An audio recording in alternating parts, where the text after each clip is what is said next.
Thanks to those joining me live and to those that'll be joining me on archive. Throw a jab at that like button if you're listening on archive. Throw a hook to the bell button to be notified when DStyle comes on live.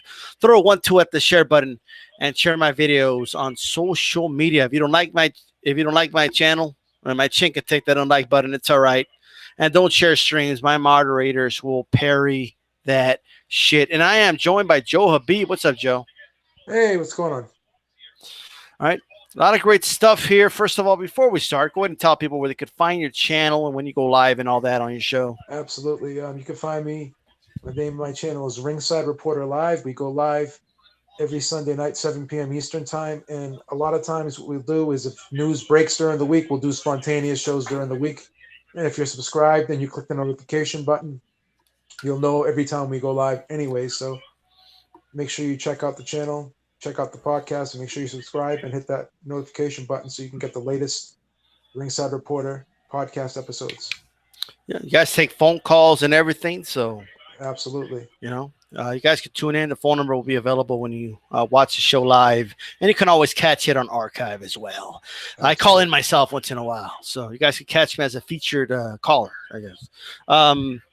We had some pretty, big surprises last night, Beeb. I mean, we did a play-by-play for one of the fights. How did you enjoy that? Oh, it was awesome. I felt like I was like a real commentator doing that because, you did an excellent job doing the play-by-play, and then I kind of just filled in with some color commentary on the back end. So I thought it worked out very well. It was great, man. I mean, it was an ESPN fight, but it was great to kind of just do it. It was a good fight to start with, right? So absolutely, yeah. You need to spar a little bit before you fight for the big fights. So great fights. The big fight, of course, was the Hurd versus Julian Williams fight. Big surprise. I thought I give Williams a shot, but I got to be honest. Even though I didn't do a prediction video, but if I thought Williams was going to win, I would have done one. Like I thought Hurd was going to win. Who did you have winning that fight before? Like, what was your prediction? Oh, I thought Hurd was going to stop him. I thought he was going to destroy him. I mean, he was a 6.5-1 favorite, Hurd. So that was a big upset. Yeah, big upset. And not only, it's not like it was like a competitive fight where you pull the upset. I mean, he pretty much, I think, dominated that fight, despite what the commentary team was saying. I think it was a pretty clear win for Julian Williams. So what did you think? How do you rate the commentary team? I thought Larry Hazard, his scoring was ridiculous. I thought the commentators were ridiculous. I just thought Julian Williams was putting on a clinic and he wasn't getting the credit that he deserved from that commentary team and from the unofficial scorer, Larry Hazard. But even the judges, I think they had it 7-5. Yeah. And two judges had it 7-5 and another judge had it 8-4. I looked at it as maybe a 9-3 type of fight myself. Yeah. So, I don't know. Yeah, I have a hard time giving Hurd 4 rounds in a fight. Yeah. If you try really hard, you could probably do it. Yeah. But 5 rounds, that's crazy to me. I mean. Yeah, I just didn't see it. I didn't see it either. I think Julian Williams cleared to win that fight. I don't know. Maybe they'll do a rematch, but I just don't. I don't think it's necessary. We'll see. But I think I finally got to see the fight this morning. I think Julian Williams, he looked good actually, and I think what happens sometimes we forget how good fighters are. When they get knocked out the way he got knocked out against Charlo. You know what I mean? And everybody just kind of assumes, whether we admit it or not, our perception of that fighter does change when we see them get knocked out. Absolutely. All right, so you guys are listening, by the way, to the DStyle Beeb Boxing Hour. Now, this might be a one-time thing. It might be a continuous thing. We'll see. Is it throwback? Is it comeback? I don't know. You and I used to do a lot of collabs back in the day when there wasn't really that many collabs on YouTube. You remember those days? Absolutely, yeah. I do. Like a lot of people would reply to each other. There wasn't any of this, like live stuff we would record. Or I guess you could call them shows. What was your show called back in the day, Beeb? Was it the Beeb Boxing Report or? Yeah, the Beeb Boxing Report. Yeah. I had the Czech left hook boxing show. Everyone had like a name. Remember those days? Crazy Yeah. stuff.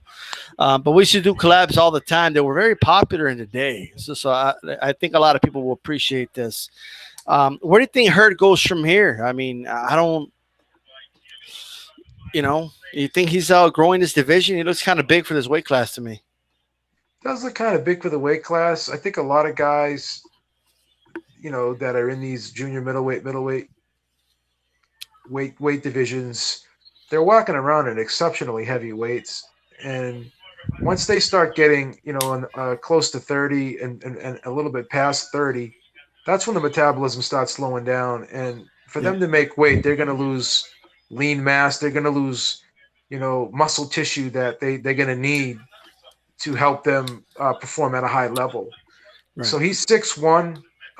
He's a really, really big guy. You could tell the difference in size Yeah, when both of these guys were in the ring. Does have a rematch clause. I'm pretty sure he'll probably exercise that. Um, and I'm not so sure if he could make the adjustments because he's fights the same way. We've never seen him really switch things up. And one thing I don't like is when you hear a fighter say, "Well, I pretty much give away the first 2 rounds just so I can see what the other guy has." Now you can see what the other guy has, but when you're saying you're intentionally giving away 2 rounds of a fight, then that means you have to win 7 out of 10 rounds to win that yeah, fight, which is very hard. Because if you lose one more round and yeah. your opponent wins the rest, then you can't win the fight. Can't. That's right. So why put yourself in a hole, especially when you're fighting a top level guy where every round counts. And we've seen Jared Hurd in a close fight with Irislandi Lara that he needed a knockout to pull. Excuse me, not a knockout, a knockdown to pull out the victory in that fight. And if he didn't get that knockdown in the last round against Irislandi Lara, then that fight would have been a draw. So I think he needs to work on coming out of the gate a little faster, and I think he needs to put his hands up. I mean, he walks.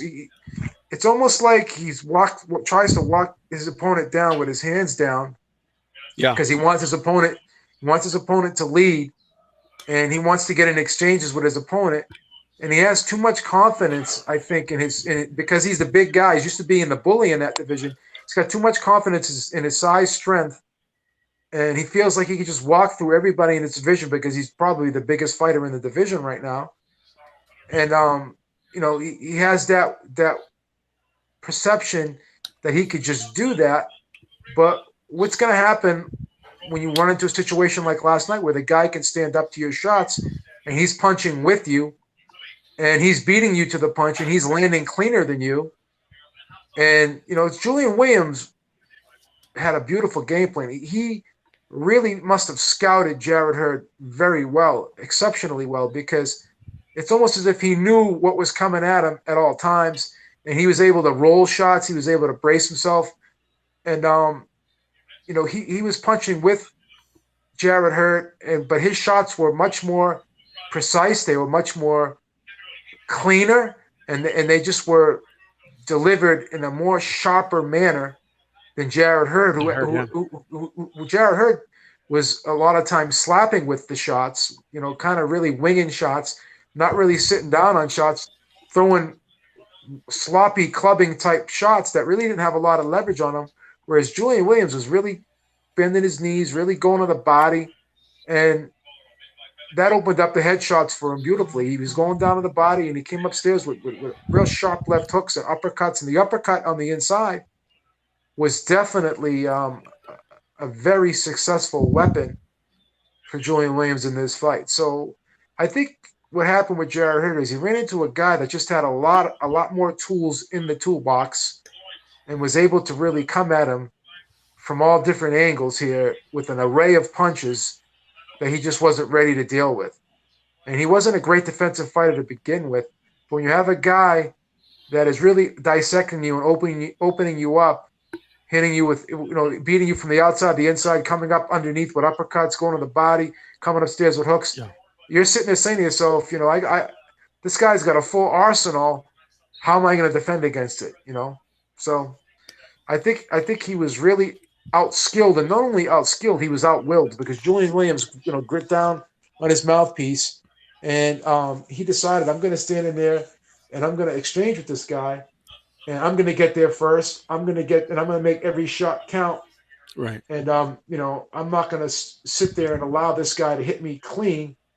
I know what he got. I know he opens up wide with his hook. I know he likes to club to the body. And basically he could see everything coming, and he was able to anticipate everything coming, and he just was ready for everything Jared Hood had, while Jared Hood was not ready for everything that he had. So we'll see Terrific what happens. analysis. Yeah. Yeah, we'll see what happens in the rematch. You guys can catch Joe Habib on Ringside Reporter here on YouTube. Did you get to watch that Dogpay versus Navarrete fight? I started watching it after the sixth round, but that was a very one-sided fight, and It was, yeah. and Dog Bay's corner should have definitely pulled him out of that fight, and they left him in there too long. I mean, he was just way behind in the fight. There was no way he was going to win that fight, and I was just disgusted, with the corner work in that fight. I agree. What stood out to me was, there was rounds where I honestly felt like they both, were kind of even in terms of landing punches, but one guy wasn't being affected at all by the punches, and the other guy was stumbling all over the place. Navarrete was like walking right through his shots. He was eating them up. He was absorbing those shots, and I think it was the sixth. Speaking of the sixth round, I don't know. I don't remember. It was one of the middle rounds where Dape landed a huge hook. He landed that thing clean, and Navarrete walked through it like nothing. Nothing happened, and then he landed like a short hook, and Dape stumbles with the ropes. It was just like he didn't have a shot. He gave it a shot, but Navarrete was just too big. He looks really big for that division. Yeah, he's too big. He's too big. He just imposed himself on him, and knocked Dape down several times. It was just too one-sided. I know that I agree with the sentiment of the corner stopping it. I could see why a fighter maybe doesn't want to stop, but we say this over and over again, but you have to protect the fighter from himself sometimes. And although I agree 100% that the corner should have stopped it earlier. He stopped it way too late. There was a minute left in the fight, and he finally stops it. Yeah. Do you put an onus on the ref though? Because it seemed to me like the ref could have stopped it maybe in one of those knockdowns, but it's hard to say because Dape was throwing back and landing. Right. So I'm not sure. Do you think the ref has any onus here at all? Well, the problem is it's a tough call for the ref sometimes because Dogbe is just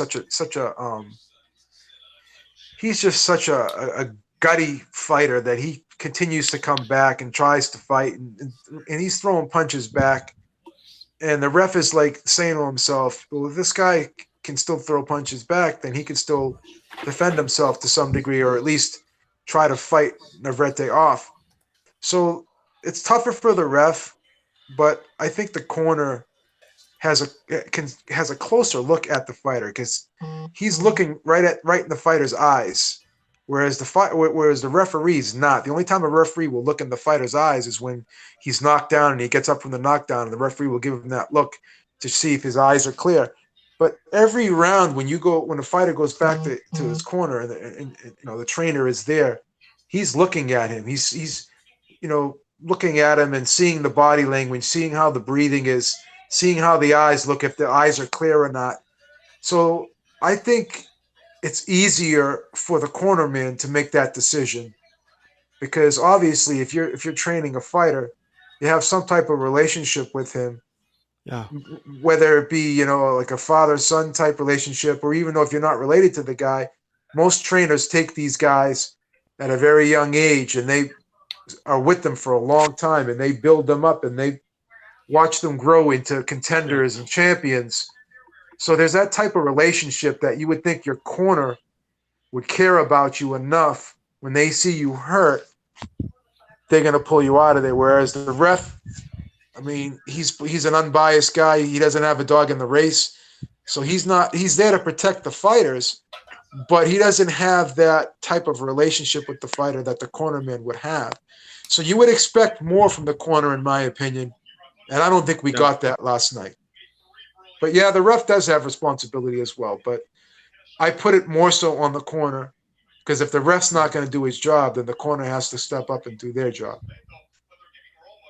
Well, speaking of stoppages and corner stopping it, it's kind of the opposite. I think there was a good. The corner did step in the main event of the ESPN Top Rank card, which is the Burchell versus Vargas fight. Before we get to that, though, I do got to say Vargas. I mean, he got dominated in that first fight. Everyone was questioning, including yourself and me as well, why there was a rematch in the first place. And I think that's why a lot of people didn't even bother watching it. I think, and Yeah. but I think while it lasted, though, it was definitely a fun fight. I think Vargas, outside of the first two rounds where he did get dominated, I think, those he did make it a fight. He got in that phone booth and uh, pushed back Burchell to the ropes, and he forced him to fight on the inside, where I think he was still losing, but at least he was in the fight. At times, in the middle of the ring, he wasn't doing very well. Mid range, not very well, but he was in the fight when he got inside. But his face just didn't hold up. And I know you mentioned it while we kind of, talked about that fight live. It's the same kind of damage in the face every single fight. But Vargas did while it lasted. It was a good fight, and Adbershall winning, but they did stop it. Julio Diaz stopped the fight. He's there, and it's like what he just talked about. He knows his fighter. He understands. He probably knew this guy can't do it no more, right? So he did it for him. He stopped the fight for him. What did you think about the fight itself? How Vargas did? Did he do better than you thought? And the stoppage? Well, I thought Vargas had some moments in that fight, but I just think that his face was breaking down, and the big thing is Burchelt is just again another guy who's just really precise with his punches. And when you're precise with your punches and you can land clean and flush, and your timing is on point, and you're just the more fluid combination puncher, the more accurate guy, just the more overall skilled guy, then your opponent has to hit a home run. Right. And the thing was, Vargas was not going to hit a home run in that fight. There was not going to be a one punch.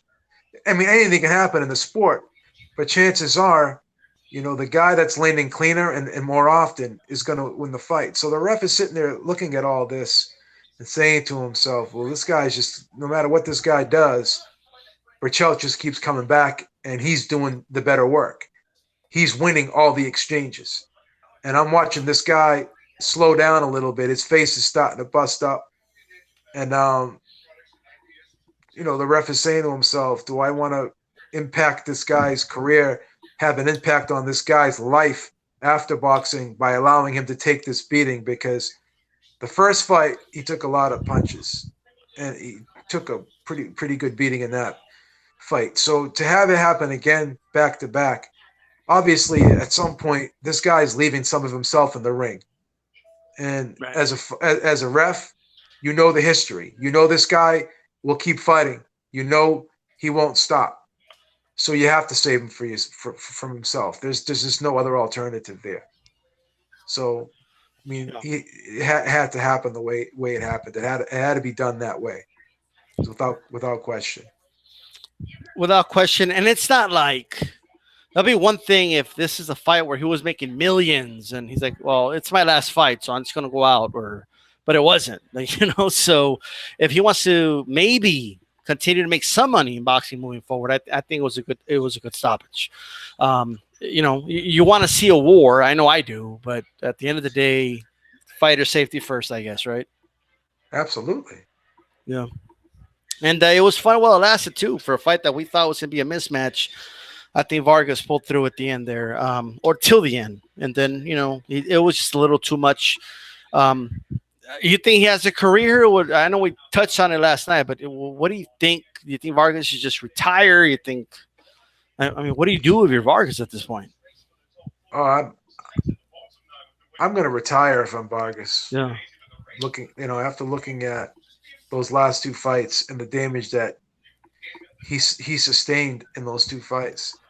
Yeah, because boxers sustain damage. Period. Like no matter what, even the most defensive fighters have damage to their wrists, hands, elbows.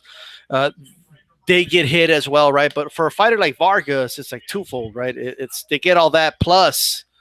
I mean, the regular damage you get in boxing from all the road work, all the sparring, all the up and coming fights, and then but the wars he was in, and especially these last two fights, the beatings he took. I agree with you. It's definitely time for him to call it a day. And he's not.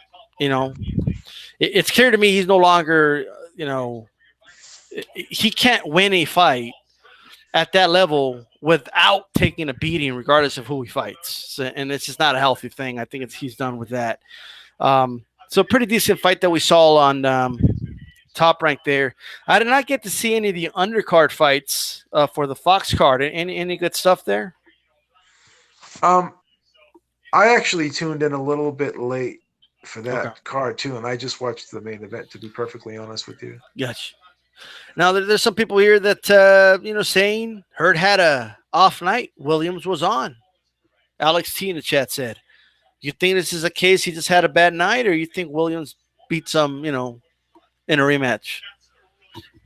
well, here's the thing. I mean, Hurd fought pretty much the way he always fights, but this is the first time we've actually seen Hurd knocked down in a fight. Number one, so we this is the first time he's knocked down, and this is the first time we saw him hurt on several occasions. Right. So if Williams knows he can hurt him, and Hurd knows he can hurt him. Hurd is not exactly a guy that can go back to the drawing board and turn himself into Sugar Ray Leonard. Hurd is a blood and guts, meat and potatoes type guy. I mean, he's not the greatest defensive guy in the world. He gets hit in fights. He's always started slow. So all of a sudden he's got to reinvent himself 100% for the next fight. Where Julian Williams, all he has to do is just tweak a few things. So you're asking a lot of Hurd and not that much of Williams, because Williams can pretty much just do what he did, but Hurd's got to reinvent himself. This is a guy that's had 24 fights already, had an extensive amateur career, and all of a sudden now you're asking him to reinvent himself after he's been a champion, a unified champion. It's a big ask. It's a big ask for a guy. So I don't want to minimize him or diminish him in any way, because he's a strong kid. He's a good body puncher. He's a decent inside fighter when he's allowed to move his hands on the inside. But at the end of the day, he's got that Margarito type style where it's kill or be killed, and we already saw what happened to Margarito once he got knocked out by Shane Mosley. Yeah. He suffered other fights where he was pretty much beaten up badly after that. So once, as we've said many times, once there's a crack in that chandelier becomes easier to crack as time goes on. Well, even Vargas. I mean, we just talked about Vargas. I mean, Vargas, yeah. And same thing with him. And Fernando Vargas was another one. Once he had that real bad fight with Felix Trinidad, he was never the same after that. Yeah. So I don't want to sound too dramatic and kind of try to blow this thing out of proportion. But this could be one of those fights for Jarrett Hurd that maybe he'll never be the same after. Right. I mean, only time will tell. But and people need to understand. I mean, one fight, it could happen in one fight. I mean, look at Maldrick Taylor, right? Oh yeah. It's one fight can, like you said, and it's a great analogy. Just once you put a crack in that chandelier, it's a wrap. And a lot of people know this, right? A little pebble hits that windshield while you're driving, before you know it, the whole thing's cracking. Yeah, it's spider webs on you. Yeah. So and that's what happens here. Now, I don't know if that happened in this fight, but he's definitely that much closer to get it to that point. So it is frustrating, though. I mean, he's not using his size or height, I should say. Well, Yeah. just think of it like this. Not to cut you off, I apologize for Yeah, go ahead. interrupting. But when you're same thing with Mike Tyson when he was a bully. You know, he was a bully his whole career, and once that aura of invincibility got taken away from him, he was never the same fighter after that. So Right. Jarrett Hurd is the big guy. He's been the bully in this division, but now Julian Williams was that guy to stand up to the bully. So could we possibly say that the blueprint is out now? Now, will everyone be able to do what Julian Williams did last night? Probably not. But here's the thing: a lot of guys will have confidence now, and maybe Jarrett Hurd's confidence won't be the same as it once was before this fight. So Yeah. it'll be interesting to see psychologically how Hurd recovers from this. You know, he was very gracious in defeat. He didn't make excuses after the fight, so that's a good sign. So that way he knows that he lost his fight because because Julian Williams was the better man, and he said so as much. So that's a good sign when you can admit defeat and you know that you have to go back to the drawing board. That means you're more willing to probably try to fix the problems that you had and assess yourself and look yourself in the mirror and start that reparations Yeah. process. Whereas if a fighter doesn't believe he lost, he's making excuses and blames it on this, that, and the third, fires his trainer, fires his the guy holding the bucket in the camp, But fires everybody and does a whole complete overhaul, then maybe he's the one that doesn't realize that he lost his fight because the other guy was the better man. This was not the case last night. So Hurt owned this loss, and that's a good sign in my opinion. it is a good sign, but there's a little bit of a like. Well, Alex T in the chat said, he needs to start if he utilizes jab more instead of just walking in. My only thing is, how long has Hurt been boxing? The dude's a professional already. Like if he hasn't done it by now, Yeah, right? When is he going to do it? Like there is a reason he's not doing it. Like we watch it on TV or live, and we wonder why is he walking in on those shots? Why is he not utilizing his jab? And maybe he feels I've gotten away with it this far, so I'm not gonna fix something that's not broken, and then yeah, he could go back yeah, and fix that. So I do yeah. like his attitude in the Herd, but I do got a question. It's he may have a whole training camp and start utilizing the jab in the training camp, and he might start the next fight. But a lot of fighters, and I've been watching boxing long enough to know this, is as soon as they get hit, they revert back to the same old shit they were doing before. Yeah, it's instincts. Right, right. Just it all will almost always happen. It's not impossible to overcome. I have seen fighters. Believe it or not, one fighter I can say like did improve was like Marcos Maidana, for example. Right, but even him, halfway through the fight, would revert back to what he did before. So at the end of the day, I'm sure Hurt knows. Like if we know, he should stop walking in and utilize his jab. I'm sure he knows this. I'm sure his trainers know this, right? But there's Well, something that there's a reason he reverts to that. well, you could feel a guy out in the first couple of rounds. There's no question about that. You don't have to come out of the gate guns blazing, but you got to put something on him to keep him off you. You got to get Yeah, again the jab. The jab is the perfect weapon for that. Jab can be utilized in a numerous amount of ways. The jab can offset your opponent's offense. Jab can help you find your range, establish your distance, know where you're at the ring. It's the jab is like a compass in there. It directs you. It allows you. It's a compass. It's a GPS. It allows you and it knows you, makes you know where you're at in that ring. No, you get a feel for a guy. You can establish a distance, and you see how he reacts to your jab. It can pretty much tell you a lot about what type of fight you're going to be in for the rest of the rounds by right. by putting that jab on the guy. So at Uh, least put the jab on the guy, throw some feelers out there. Don't throw home runs, but you got to throw some shots there to keep the guy honest, keep the guy thinking. If you're going right. to stand there, walk forward with your hands down by your waist, that's you're not giving the guy anything to have to worry about. You're not making the guy have to think in there. He's just throwing Yeah, but basic I punches at think you. something that people need to understand, right? I'm sure Hurt knows he needs to keep his hands up more. I'm sure he knows he needs to throw the jab more. But what we need to that that is a lot of energy, right? Like you have to be in really good physical condition to constantly be throwing a jab. It does put a lot of strain on your elbow. I'm sorry, not your elbow, your shoulder. Elbow So too. elbow, yeah, yeah. I mean the whole arm basically, but the shoulder especially. But Yeah, my point is, fighters instinctively, while they're getting exhausted in their ring, put their hands down because it just you feel more yeah, comfortable that way, right? yeah. And for whatever reason, Hurd just he can't overcome that. He hasn't till now. He hasn't overcome that yet. He has to. I don't know. I don't know the answer how him for him to get there. But yeah, of course, if he could throw a constant jab, keep his hands up more, he's going to improve. But I will say, I don't know if that's enough to beat Julian Williams, though. Well, I like. you don't have to throw a constant jab, but you have to throw a well placed jab. You have to throw the jab when when it needs to be thrown. If you're coming forward and you're stepping in, then obviously you got to throw a jab as a way to work your way in. Because if you're just walking in straight, you're inviting a guy to punch you in the face.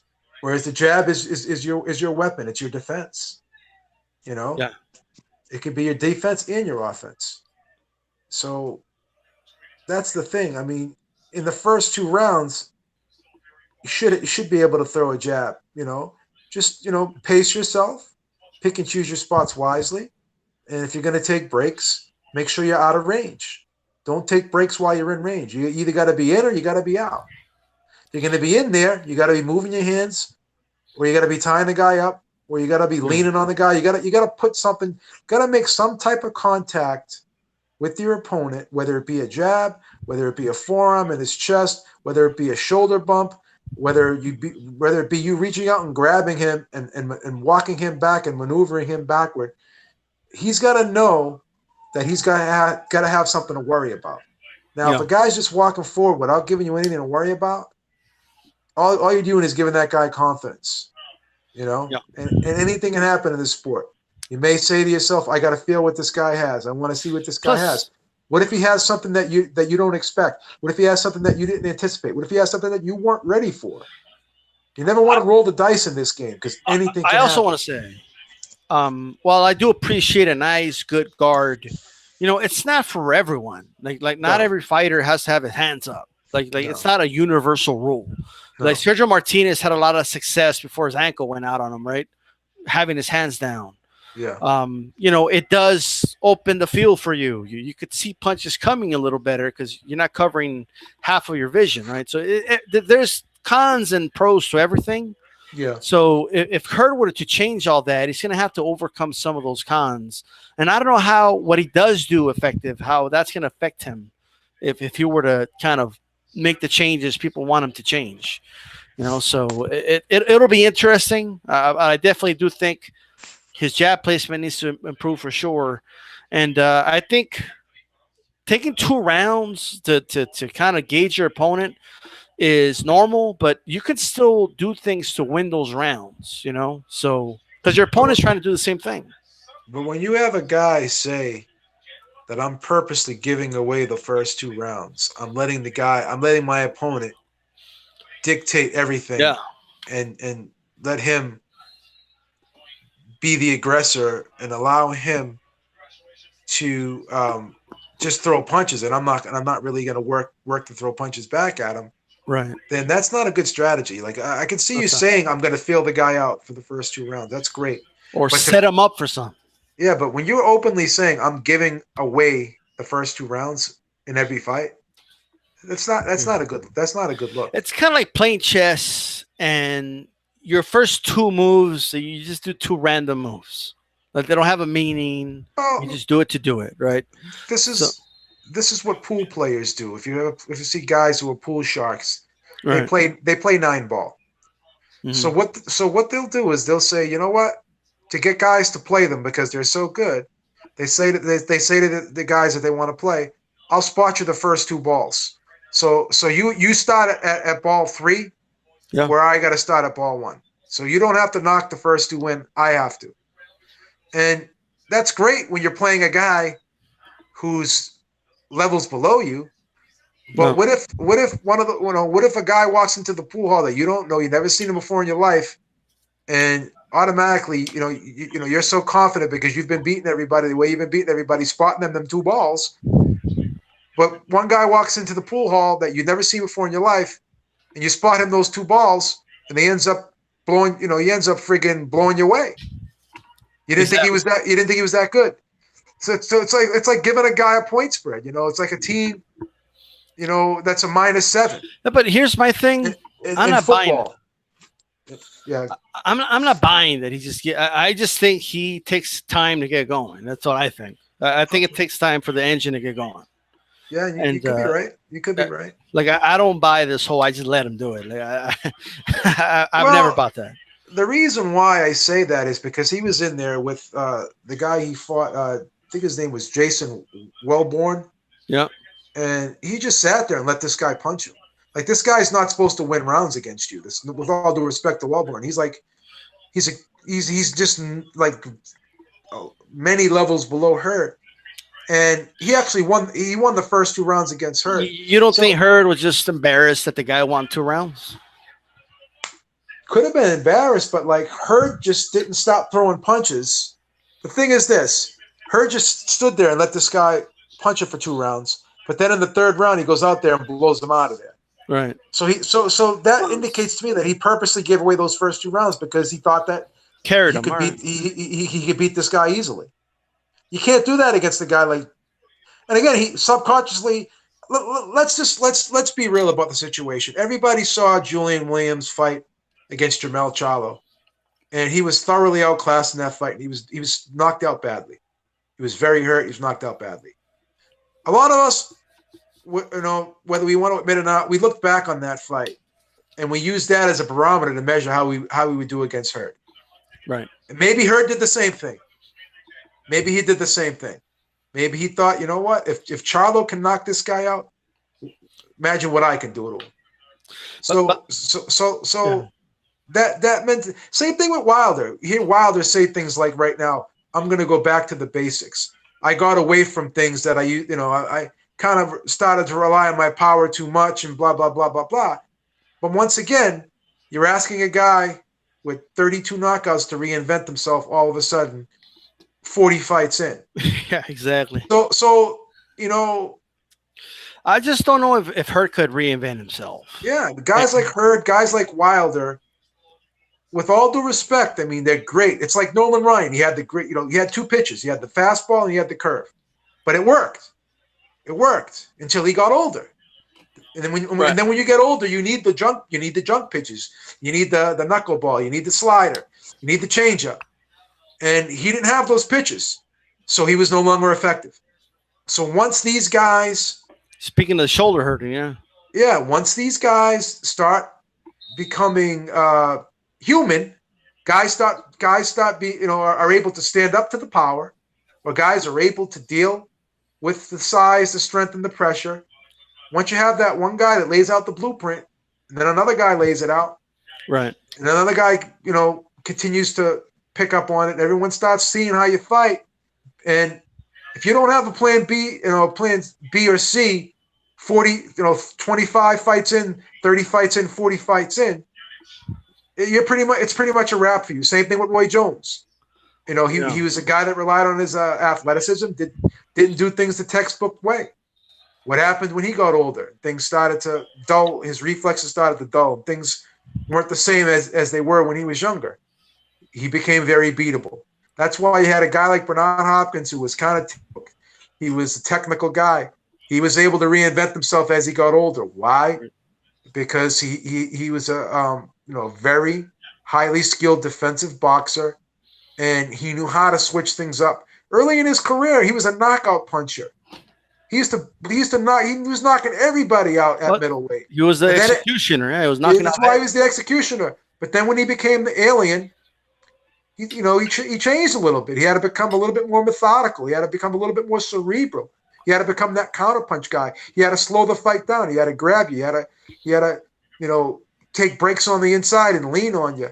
Whereas he realized he wasn't the same. But he always had the fundamentals down. He always kept that chin tucked. He always had his hands high. He always moved his head. He was never, never had his head in the center line. He always had it off center.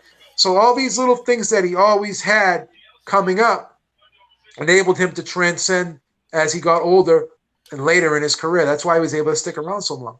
These other guys that don't have, those abilities, those technical abilities, that skill set, and they haven't worked on that early in their career, and they would just, if it ain't broke, don't fix it. But once it does break, it's broken for good.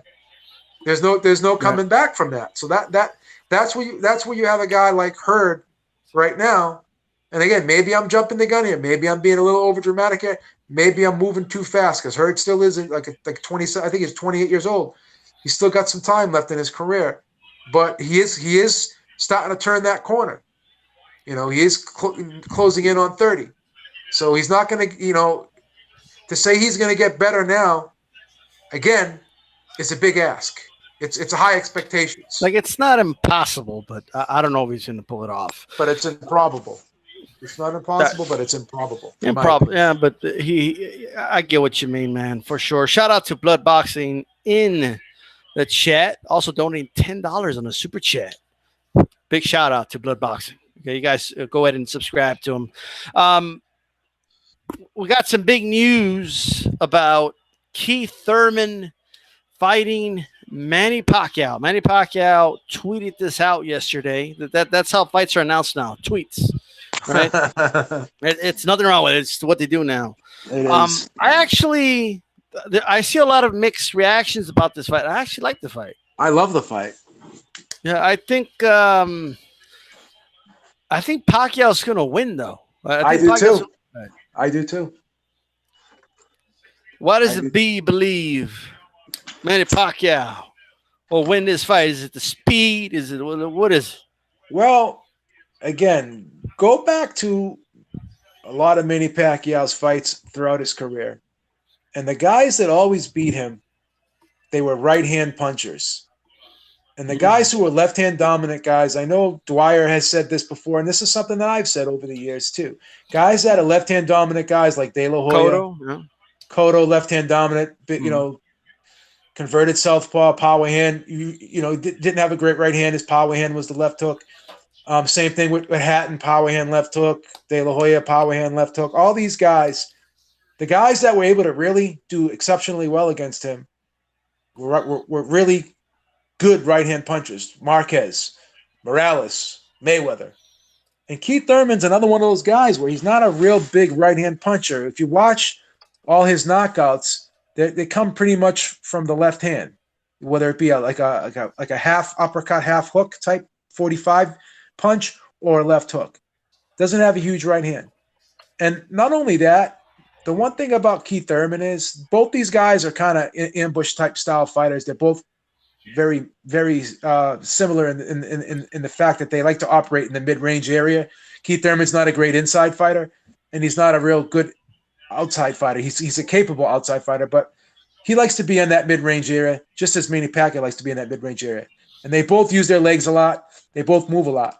But the thing about Manny Pacquiao is when he's moving and he's coming in and out, coming at you at all different angles, he'll go in and he'll go out. When he goes out, he doesn't go that far out of range where he can't just jump right back on you.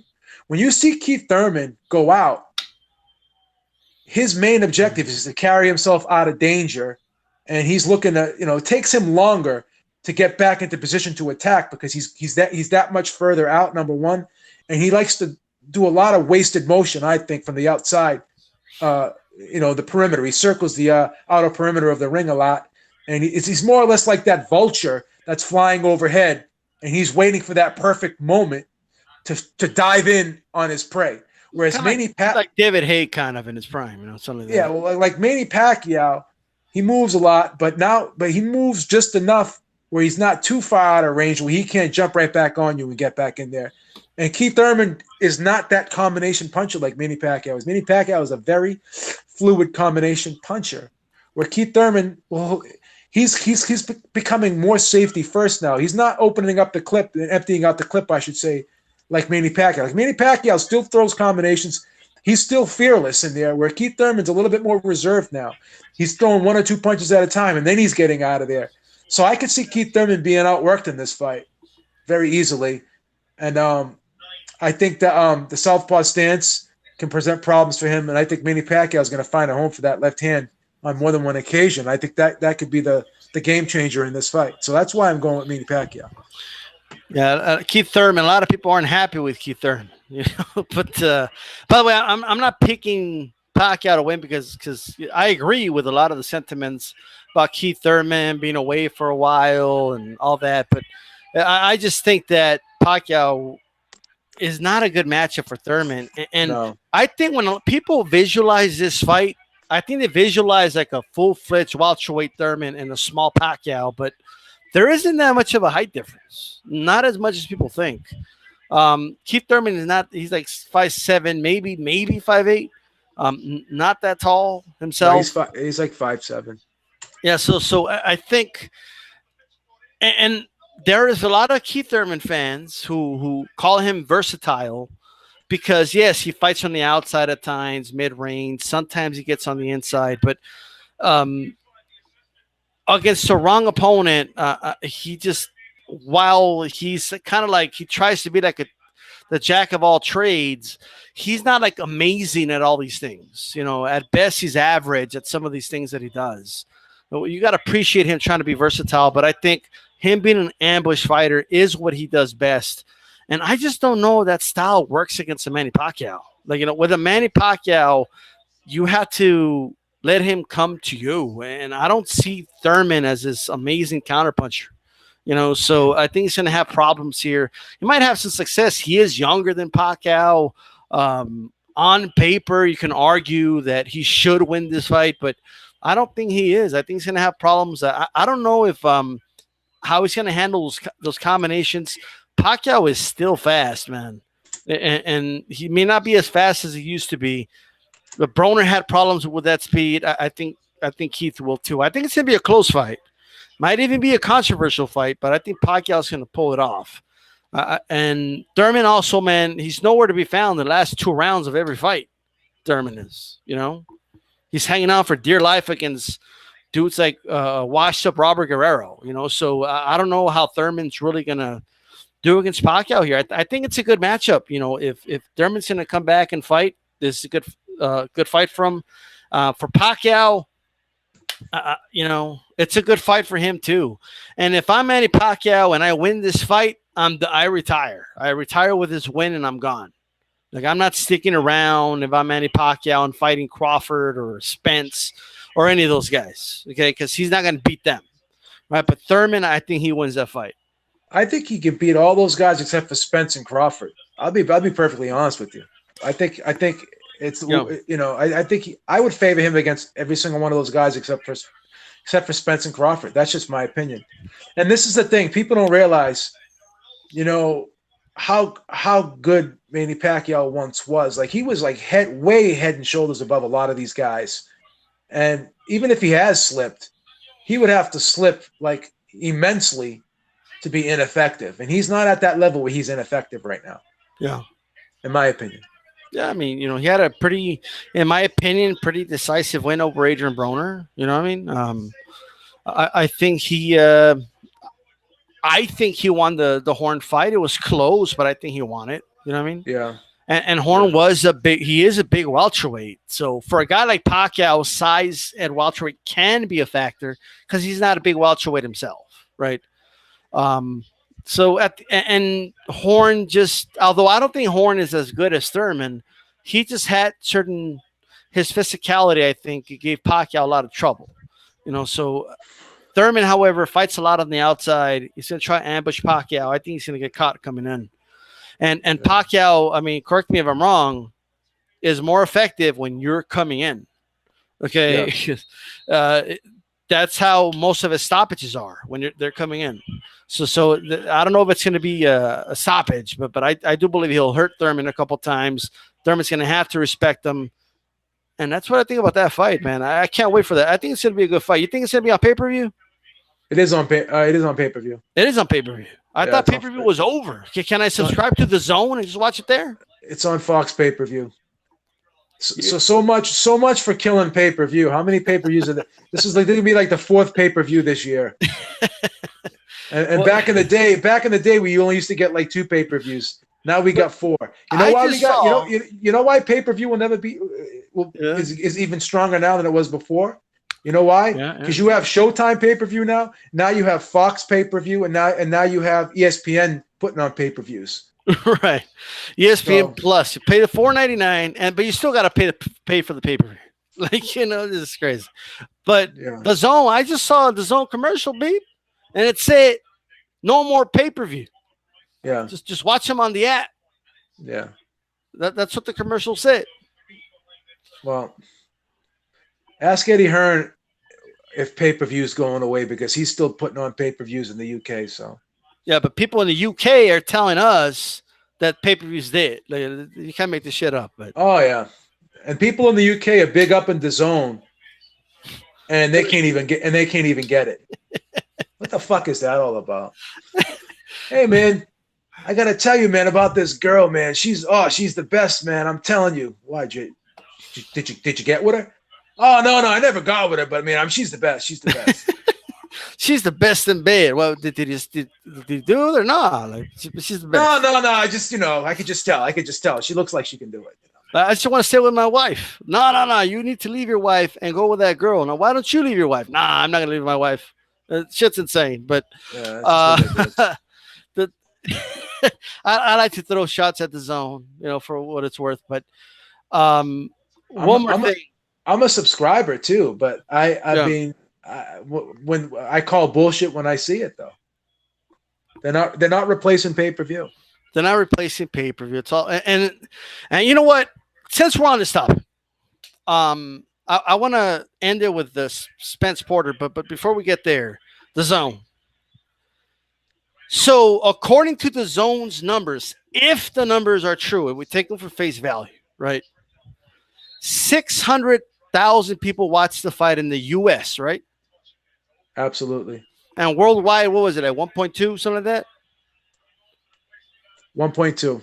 1.2. Okay, that's from the Zone app. That's not including the Zone isn't available in Mexico, where Canelo did like 30 million viewers or something like that. But as far as on the app, I will say, if it's how many they have, like 4 million subscribers, right? Supposedly they have 4 million subscribers. Supposedly, this is the problem with the Zone. We're kind of like according to the Zone, supposedly, right? But let's just take it for face value. I mean, 1/4 of their subscribers watched the Canelo fight, right? Yeah, which is okay, but for the money they're paying Canelo, I don't know, man. Like, that's telling me that only 1 million, that some of them already had the Zone before Canelo was signed. Some of those watched it.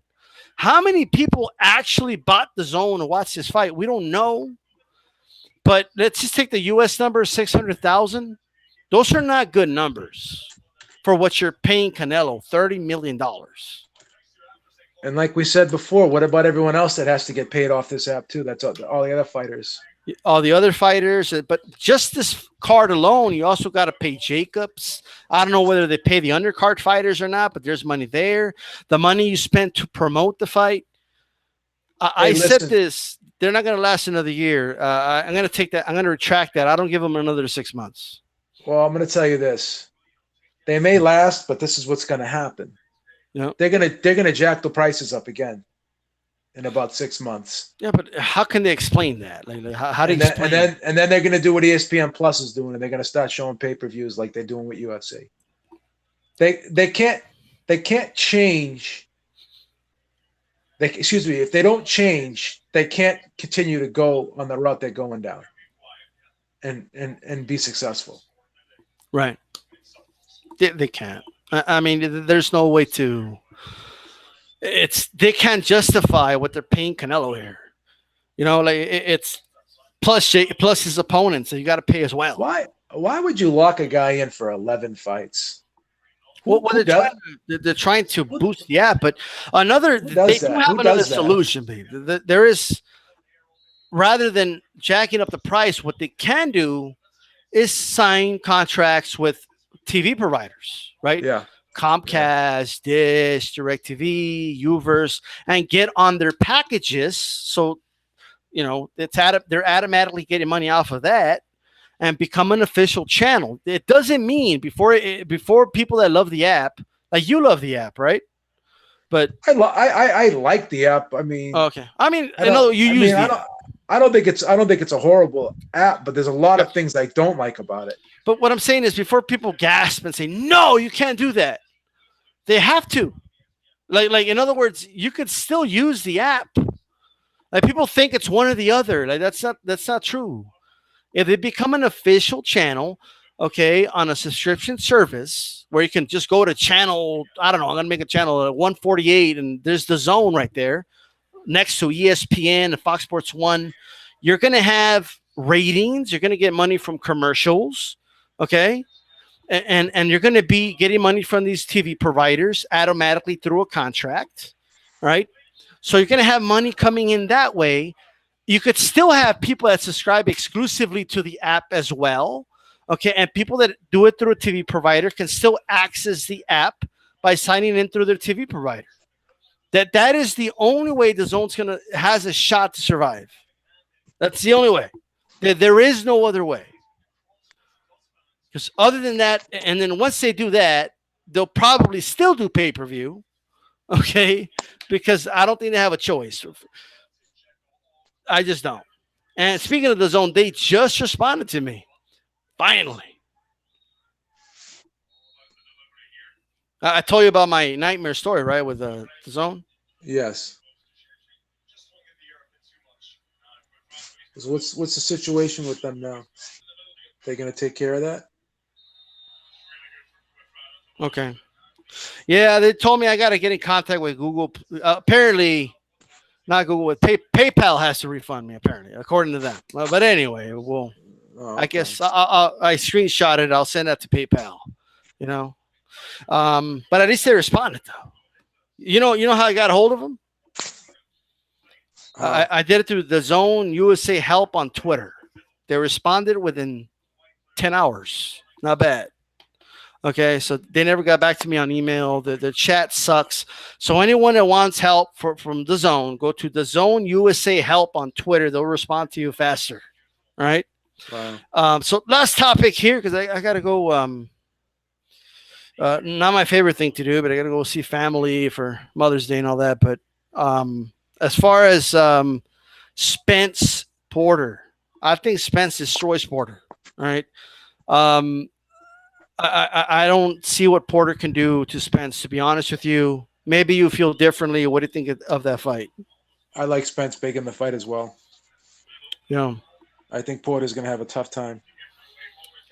I just feel like whatever strengths Porter has, Spence could do better, and Spence could do other things as well. Like, Yeah, and I think that's problematic for Porter. You know, it's gonna be really problematic. now what is he going to do? Push him back? I don't think he can do that. You know, is he going to box him on the outside? I don't think he can do that. Okay, No. but Blood Boxing says just don't buy it. Okay, and Haplotype says PayPal will say the zone has to refund you. Well, I actually went through that and I screenshot it. I have all the screenshots, so I'll be good. It's a principle of it, but nonetheless, you have any final thoughts, Beeb? Well, I mean, we got a pretty decent schedule ahead of us now, and I'm looking Yeah, forward to these fights. So hopefully we can recap these fights together. A lot of these fights we can do some fight by fight analysis on some of the big fights and see how it goes. yeah. I like to do this DStyle B boxing hour a little more. If not every week, at least every other week. We can always do it on your channel than my channel. Just alternate it a little bit. Absolutely. It was fun either way to do it. So it's a little bit of throwback, might be a comeback. Don't call it a comeback. Again, you can find Joe Habib on Ringside Reporter. I know you guys will be live tonight, right? At what time? 7 o'clock Eastern time. 7 o'clock Eastern time. You guys can call in. You could talk to the Beeb. You could talk to Eric, his co-host, and who's the other co-host again? Robbie. And Robbie. There you go. All right, guys. This is DStyle. Thanks to everybody who joined in. And we're out. Peace. All right, have a good one.